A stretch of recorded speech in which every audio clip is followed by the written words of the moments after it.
ओम नमः शिवाय। नमस्कार दोस्तों, आपके अपने चैनल प्योरिटी ऑफ लाइफ में मैं नीलम शुक्ला आपका बहुत बहुत स्वागत करती हूँ। दोस्तों, बसंत पंचमी की आप सभी को हार्दिक शुभकामनाएं। 26 जनवरी 2023 गुरुवार के दिन बसंत पंचमी है और बसंत पंचमी के दिन कई सारे शुभ योग आपको प्राप्त हो रहे हैं। जैसे कि उस दिन सर्वार्थ सिद्धि योग रहेगा, रवि योग है, अमृत सिद्धि योग है और बसंत पंचमी का प्रारंभ हो रहा है शिव योग में। तो इस बार की बसंत पंचमी बहुत विशेष है। इस दिन अगर आप कोई भी उपाय करते हैं, किसी भी मनोकामना से करते हैं, तो निश्चित ही आपकी मनोकामना पूर्ण होती है। आज के दिन यानी कि बसंत पंचमी के दिन माँ सरस्वती की पूजा आराधना की जाती है। इसके साथ ही माँ लक्ष्मी की भी आराधना की जाती है, क्योंकि इस दिन को श्री पंचमी के नाम से भी जाना जाता है। और हाँ, इसके साथ ही आज के दिन कामदेव और रति की आराधना की जाती है, जिससे कि सभी प्रकार की दाम्पत्य जीवन से जुड़ी हुई समस्याएं दूर होती हैं। जैसे कि अगर आप पति पत्नी के रिश्ते को मधुर बनाना चाहते हैं, बहुत अधिक कलह क्लेश रहता है आपके जीवन में, तो आपको कामदेव और रति की आराधना जरूर करनी चाहिए।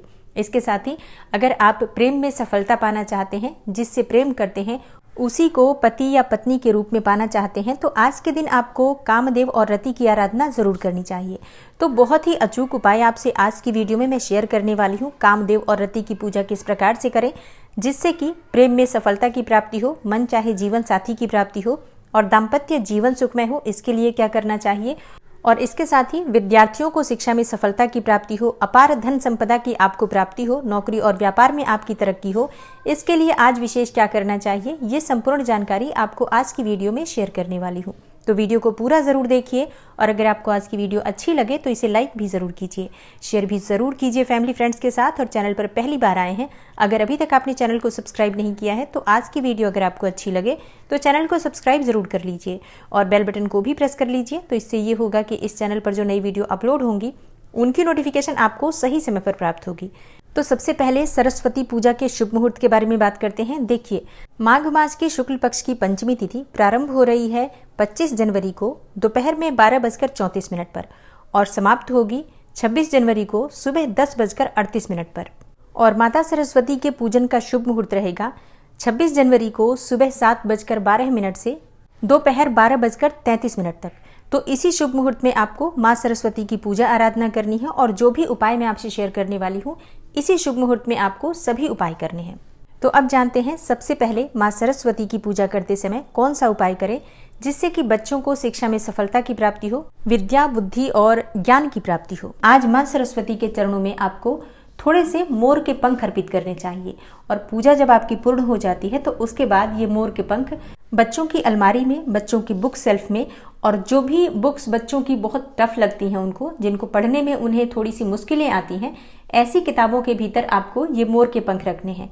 माँ सरस्वती से प्रार्थना करते हुए ये उपाय कीजिए, निश्चित ही आपके बच्चों को लाभ होगा। और हाँ, इसके अलावा कुछ मोर के पंख बच्चों के कमरे में आप रख सकते हैं, इससे बच्चों का कंसंट्रेशन बढ़ता है, पढ़ाई में उनका मन लगता है।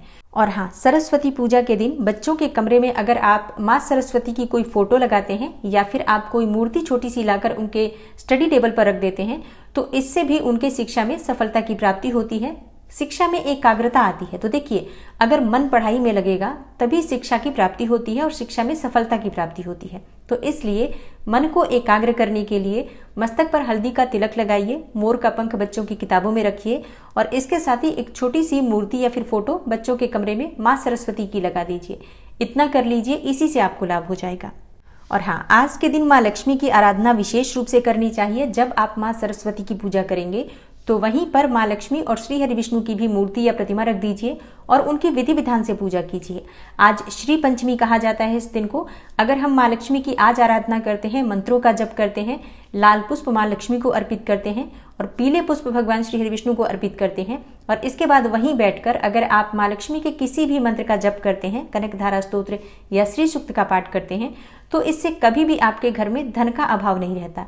आज की गई पूजा से माँ लक्ष्मी इतना प्रसन्न होती है कि स्थिर लक्ष्मी का वास आपके घर में हो जाता है। और हाँ, अगर आपके पास श्री यंत्र है, स्फटिक का हो या फिर चांदी का हो, किसी भी धातु का श्री यंत्र अगर आपके पास है, तो आज के दिन श्री यंत्र का पंचामृत से अभिषेक करना चाहिए। उसके बाद उस श्री यंत्र को एक लाल कपड़े पर या फिर चांदी की कटोरी में एक लाल कपड़ा बिछाकर उसी पर श्री यंत्र विराजित कर दीजिए और धूप दीप से विधि विधान से श्री यंत्र की पूजा आराधना कीजिए। आज के दिन श्री यंत्र पर माँ लक्ष्मी के मंत्रों द्वारा अगर आप लाल अक्षत अर्पित करते हैं, मतलब अगर आप अक्षत के कुछ दाने लाल रंग से रंग कर और उसी से माँ लक्ष्मी के मंत्रों का जप करते हैं, जैसे थोड़े से दाने अपने हाथों में उठाइए और श्री यंत्र पर अर्पित कीजिए। अगर आप 108 बार या इससे भी ज्यादा मंत्रों का जप करते हुए इस अक्षत का प्रयोग करते हैं तो स्थिर लक्ष्मी का आपके घर में वास होता है। और हाँ, बहुत से भक्तों का प्रश्न आएगा कि इस उपाय को करते हैं तो अक्षत का क्या करें। तो देखिए, थोड़े से अक्षत उठाकर आप अपने धन रखने के स्थान पर रख सकते हैं। बाकी के जो चावल हैं वो आप पक्षियों को डाल सकते हैं। लेकिन अगर आपके पास श्री यंत्र है तो इस उपाय को जरूर करना चाहिए। और इसके बाद माँ लक्ष्मी की आरती कीजिए, भोग अर्पित कीजिए। विधि विधान से आज माँ लक्ष्मी की पूजा करने मात्र से ही आपके घर में अन्न और धन का भंडार भरा रहेगा, स्थिर लक्ष्मी का, गरुड़ वाहिनी लक्ष्मी का वास हो जाएगा। और अब बात करते हैं कामदेव और रति की पूजा के बारे में। देखिए, बसंत पंचमी के दिन से ही बसंत ऋतु की शुरुआत हो जाती है और बसंत ऋतु को काम की ऋतु कहा गया है। मतलब मन को मोह लेने वाली जो ऋतु होती है वो बसंत ऋतु होती है और सुंदरता में ही भगवान कामदेव और रति का वास माना गया है। तो इसलिए बसंत पंचमी के दिन विशेष रूप से सरस्वती पूजा करने के बाद कामदेव और रति की आराधना की जाती है। और बात करें पूजा विधि के बारे में तो देखिए, माँ सरस्वती की जहाँ पर आप पूजा कर रहे हैं उसी चौकी पर आपको कामदेव और रति की एक तस्वीर विराजित करनी है। अब बहुत से लोगों के प्रश्न आएंगे कि हमारे पास तस्वीर नहीं है कामदेव और रति की। तो देखिए, बहुत कम ही लोगों के पास कामदेव और रति की तस्वीर होती है, लगभग किसी के पास भी नहीं होती है। ऐसे में आप क्या करेंगे, आप एक सुपारी लीजिए, सुपारी पर कलावा लपेट दीजिए और एक पान के पत्ते पर या फिर एक छोटी सी कटोरी ले लीजिए, उसी में थोड़े से चावल रखकर ये जो सुपारी है कलावा से लपेटकर जो आपने रखी है ये उसमें ही विराजित कर दीजिए। और इसी सुपारी को कामदेव और रति का स्वरूप मानकर आपको पूजा करनी है। तो सबसे पहले जल का छींटा दीजिए, मतलब पुष्प के द्वारा जल लेकर आपको थोड़ा सा स्नान का भाव करते हुए सुपारी पर अर्पित करना है। उसके बाद मौली का धागा आप वस्त्र स्वरूप में अर्पित कर सकते हैं। कलावा जिसे हम हाथ में बांधते हैं वो जरूर अर्पित कीजिए। और इसके साथ ही एक बहुत ही जरूरी चीज होती है कामदेव और रति की पूजा में, गुलाबी रंग का चमकीला वस्त्र, मतलब रेशमी गुलाबी वस्त्र अर्पित किए जाते हैं कामदेव और रति को। तो एक रेशमी रुमाल आप रखिए, गुलाबी रंग का हो, चमकीला वस्त्र ही अर्पित करना चाहिए, इस बात का ध्यान रखिए। तो स्नान और वस्त्र अर्पित करने के बाद आप तिलक करेंगे तो हल्दी, कुमकुम और अबीर का प्रयोग कीजिए तिलक के लिए। उसके बाद जब कामदेव की पूजा आराधना की जाती है तो सुगंधित पुष्पों का प्रयोग किया जाता है और कई तरह के रंग बिरंगे पुष्प कामदेव की पूजा में प्रयोग किए जाते हैं। तो कुछ पुष्प अवश्य रखिए कामदेव की पूजा के लिए, विशेष रूप से गुलाब के पुष्प, मोगरे के पुष्प, चमेली के पुष्प, जिनमें बहुत अधिक खुशबू होती है, ऐसे फूलों का प्रयोग किया जाता है। और हाँ, कामदेव की पूजा कर रहे हैं तो इसके लिए आपके पास इत्र होना अत्यंत आवश्यक है। इत्र आप गुलाब का ले सकते हैं या फिर चंदन का भी ले सकते हैं। कोई भी खुशबू वाला इत्र प्रयोग कीजिए जो कि आप कामदेव को अर्पित करेंगे। और इसके अलावा सौंदर्य की सामग्री होती है, जैसे कि सुहाग की सामग्री आप अर्पित कर सकते हैं रति के लिए और बाद में इसका प्रयोग आप स्वयं कर सकते हैं। तो सुहाग की सामग्री, सौंदर्य की सामग्री आप कोई भी अर्पित कर सकते हैं, कितनी भी संख्या में अर्पित कर सकते हैं। जैसे कि आप चाहें तो सिंदूर, बिंदी, मेहंदी, चूड़ियाँ, ये सभी चीजें अर्पित कर सकते हैं या फिर पायल, बिछवे, ये भी अर्पित कर सकते हैं। तो जो भी आप अर्पित करेंगे स्वयं ही इसका प्रयोग आपको करना है, इसलिए वही चीजें अर्पित करें जो आप धारण कर सकते हैं। मतलब अगर कुंवारी कन्याएं हैं तो मेहंदी अर्पित करें, क्योंकि मेहंदी आप लगा सकते हैं, लेकिन सिंदूर आप अर्पित करेंगे तो स्वयं आप प्रयोग नहीं कर सकते हैं। तो जो सौभाग्यवती महिलाएं हैं वो सुहाग की सामग्री अर्पित कर सकती हैं, सिंदूर, बिंदी, ये सभी चीजें। और इसी प्रकार से कुंवारी कन्याएं हैं तो आप मेहंदी अर्पित कर सकते हैं, चूड़ियां अर्पित कर सकते हैं, पायल अर्पित कर सकते हैं, जो भी आपकी सामर्थ्य है माँ रति को अर्पित कीजिए। उसके बाद आप स्वयं ही इसका प्रयोग करेंगे, इस बात का ध्यान रखिए। और हाँ, जैसे कि पुरुष अगर पूजा कर रहे हैं मनचाही पत्नी के लिए या फिर दाम्पत्य जीवन को सुखमय बनाने के लिए, तो पुरुष सुहाग की सामग्री नहीं अर्पित करेंगे, लेकिन इत्र जरूर अर्पित कीजिए कामदेव को और कामदेव से प्रार्थना कीजिए तो आपको मनचाही पत्नी की प्राप्ति होती है और इसके साथ ही दाम्पत्य जीवन भी सुखमय होता है। तो पूजा आप विधि विधान से कर लीजिए। जो चीजें मैंने आपको बताई ये सभी चीजें एक एक करके कामदेव और रति को अर्पित कीजिए, धूप दीप इत्यादि अर्पित करके उनकी पूजा कीजिए। और भोग में आप मिठाई का भोग लगा सकते हैं, चाहे तो फलों का भोग लगा सकते हैं, जो भी आपके पास सामग्री हो भोग अर्पित कर दीजिए। उसके बाद पूजा पूर्ण करके आरती कर लीजिए। और हाँ, अब बात करें कि इन चीज़ों का क्या करना है। तो देखिए, जैसे मैंने आपको बताया सुहाग की सामग्री आप स्वयं प्रयोग कर सकते हैं। जो भी चीज़ें आप आज भगवान को अर्पित करेंगे, कामदेव को अर्पित करेंगे, स्वयं ही इसका प्रयोग आपको करना है, किसी को भी देना नहीं है। मतलब अगर आपका जीवन साथी है, जैसे कि आप शादीशुदा हैं, तो आप पति पत्नी दोनों मिलकर इत्र का प्रयोग कर सकते हैं। कोई समस्या नहीं है, बल्कि इससे दाम्पत्य जीवन और मधुर होगा।